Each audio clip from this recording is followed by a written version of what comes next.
Good afternoon. Welcome to Government 110. Today we'll be talking about Chapter 2 of the Wilson book. This is the Constitution. And so let's jump right into it here.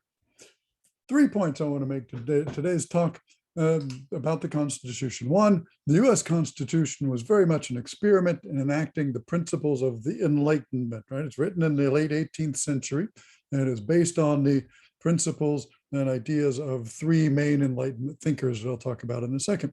Second one, the framers of the Constitution believed in, but they also mistrusted the ability of people to govern themselves. And so you'll see in the Constitution that there are certain kinds of limits on the amount of power that the voters are given in terms of determining their own political system.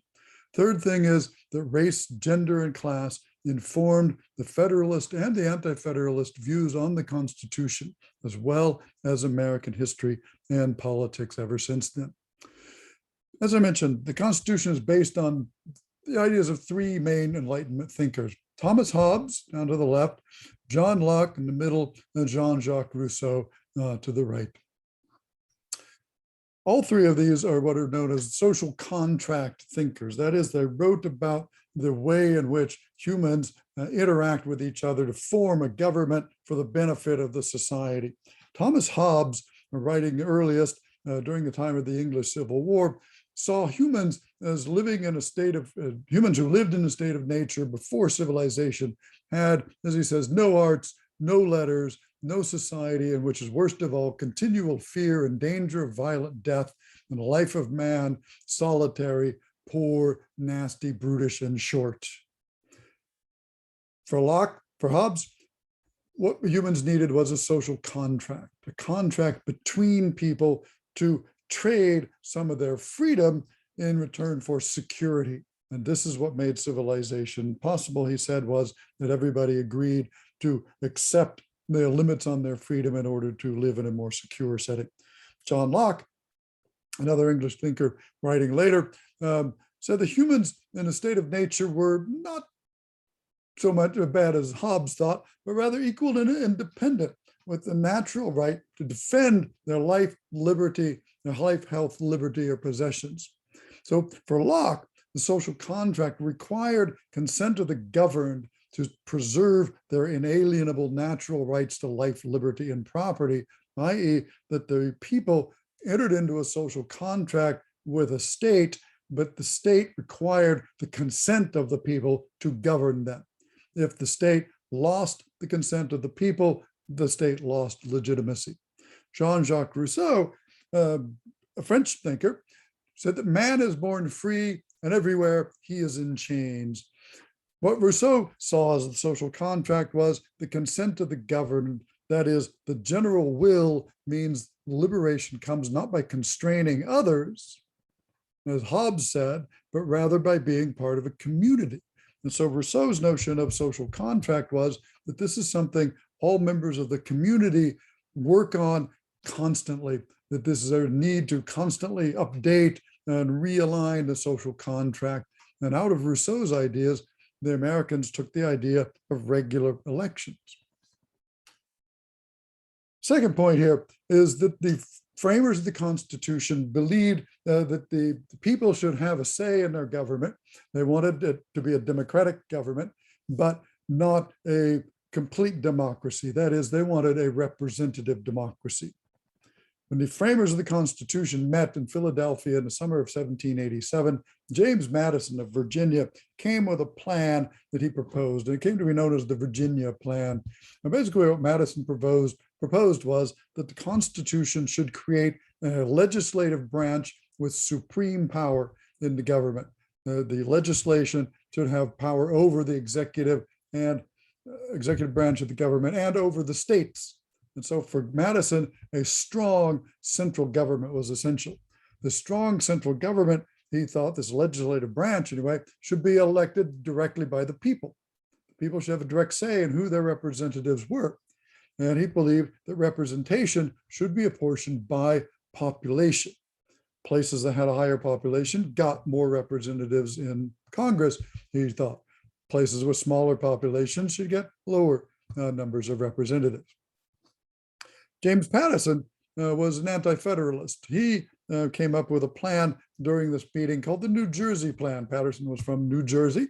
And so what Patterson proposed and what the anti-federalists proposed was that people shouldn't directly elect their representatives. Rather, they should be indirectly elected by representatives. The states should choose the representatives that were sent to the national government.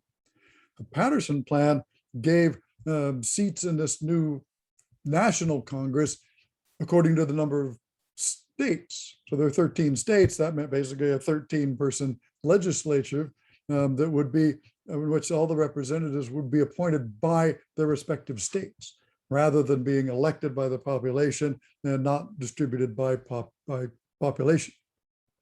Well, over the weeks of the meeting, they argued back and forth on this, and finally, Benjamin Franklin proposed a compromise known as the Great Compromise. That is to split the government into two pieces, the legislative branch into two parts.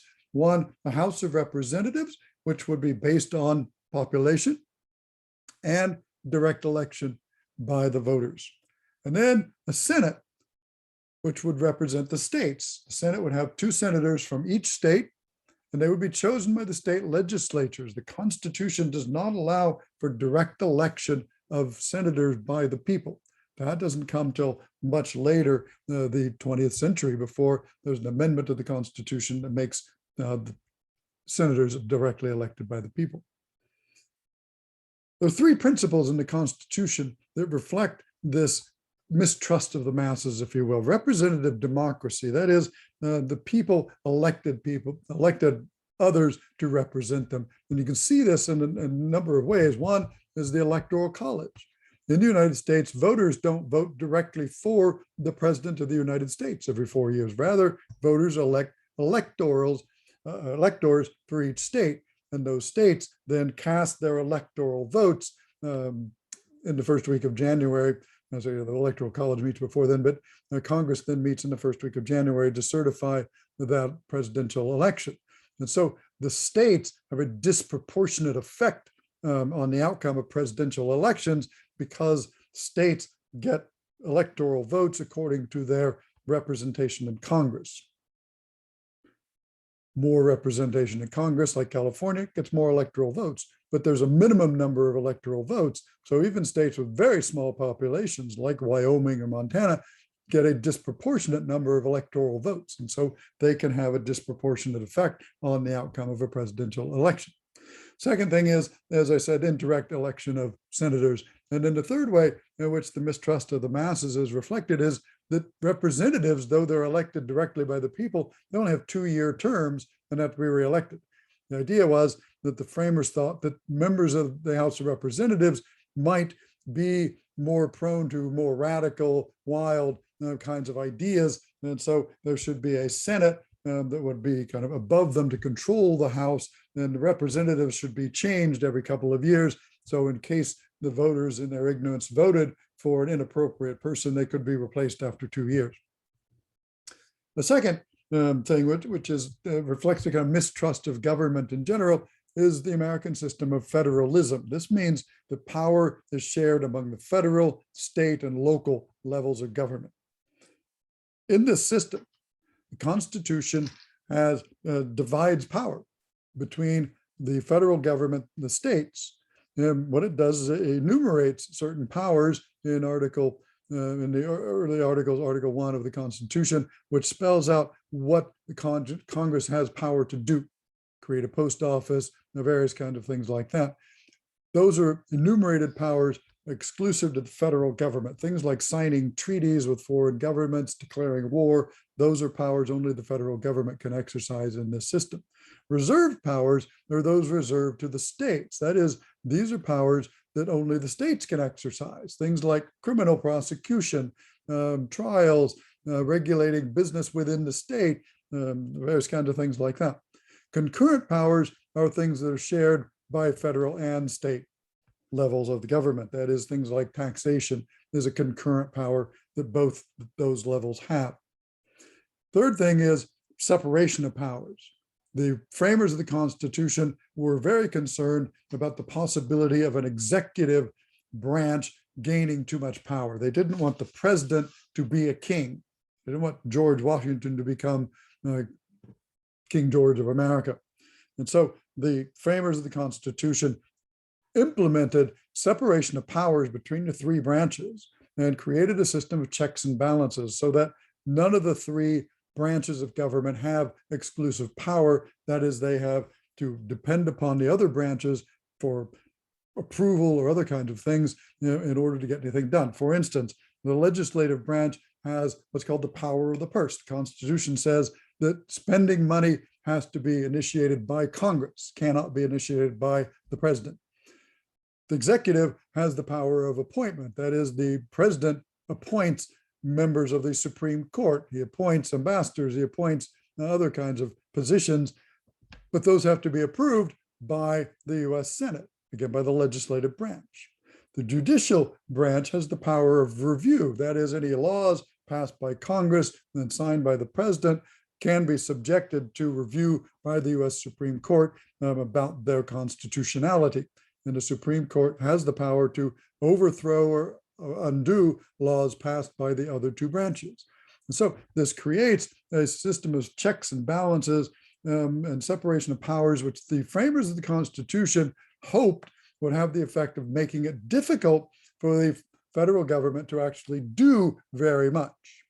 Indeed, they succeeded brilliantly in that aim, and they've created a government which is subject to deadlock, and it's prone to basically freezing at certain times when the parties or members of Congress cannot agree with each other on major legislation. Even though the people may be demanding it, Congress oftentimes will not act because of these checks and balances that are instituted through the Constitution.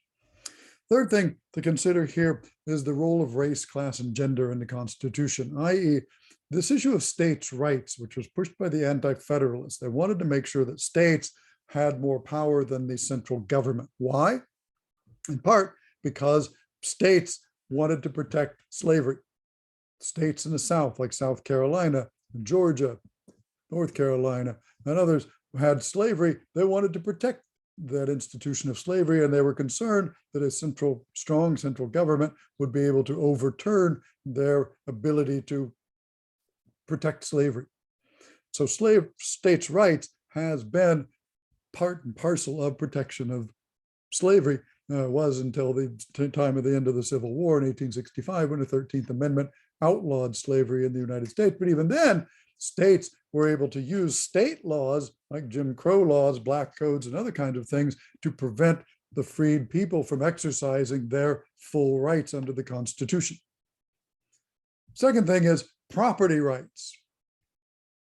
The Bill of Rights, the first 10 amendments of the Constitution, are full of all kinds of ways to restrict the power of the federal government of interfering in the property rights of American people, i.e., it ensures people the right to a speedy and fair trial. It outlaws unreasonable search and seizure. It includes in the Fifth Amendment also a due process clause that says you cannot be denied your life, liberty, or property without due process. Indeed, there's been much made of the framers of the Constitution all being wealthy white property owners, often many of them slave owners as well. That is reflected in the Constitution to a certain extent.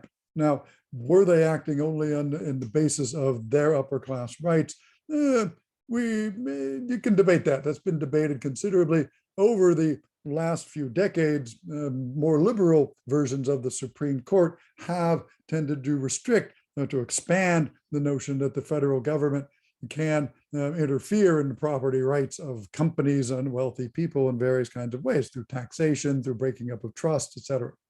Third thing is about voting. This is wherein gender comes into the Constitution. In the Constitution, most of the language in the Constitution is not gendered. It talks about voters, or it talks about the people. It doesn't use the word man or men very often. There are certain places where the word man or men is used. I don't think it mentions women at all in the Constitution. And part of the debate at the time of the framing of the Constitution was, why don't women get the right to vote? And there were people at the Constitutional Convention who said women should get the right to vote. If everybody's getting the right to vote for their representatives, then why don't women vote? Well, at the time, it was rejected on the idea, I guess, that women were not suitable for voting. There were all kinds of reasons that were maintained throughout the 19th century as various people tried to prevent women from getting suffrage, getting the right to vote. Well, the other people that were excluded from voting were African Americans for the most part.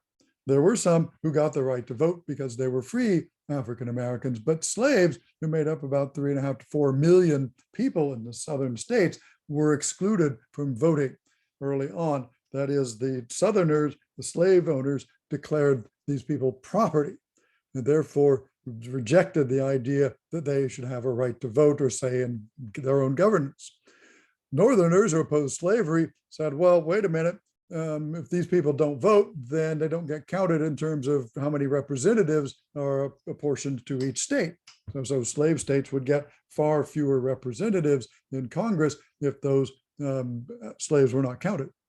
Well, the compromise was to continue to think of them as property, but count them as 3/5 of a person when it came to apportioning representation in the House and about assigning taxation and tax revenues to the various states. So African Americans and women were both largely excluded from the political process, at least voting, for some time. It's not until the 15th Amendment after the Civil War that African American men get the right to vote, and women in general get the right to vote at a national level in 1920 with the 19th Amendment. Now, the Constitution, interestingly, gives the states the power to decide who gets to vote. So some states had actually given the right to vote to women well before this time of 1920. Colorado was the first state to give women the right to vote. And so there were a number of states, particularly out west, where the populations tended to be small early on, that women got the right to vote. But nationally, they got the right to vote with the 19th Amendment in 1920.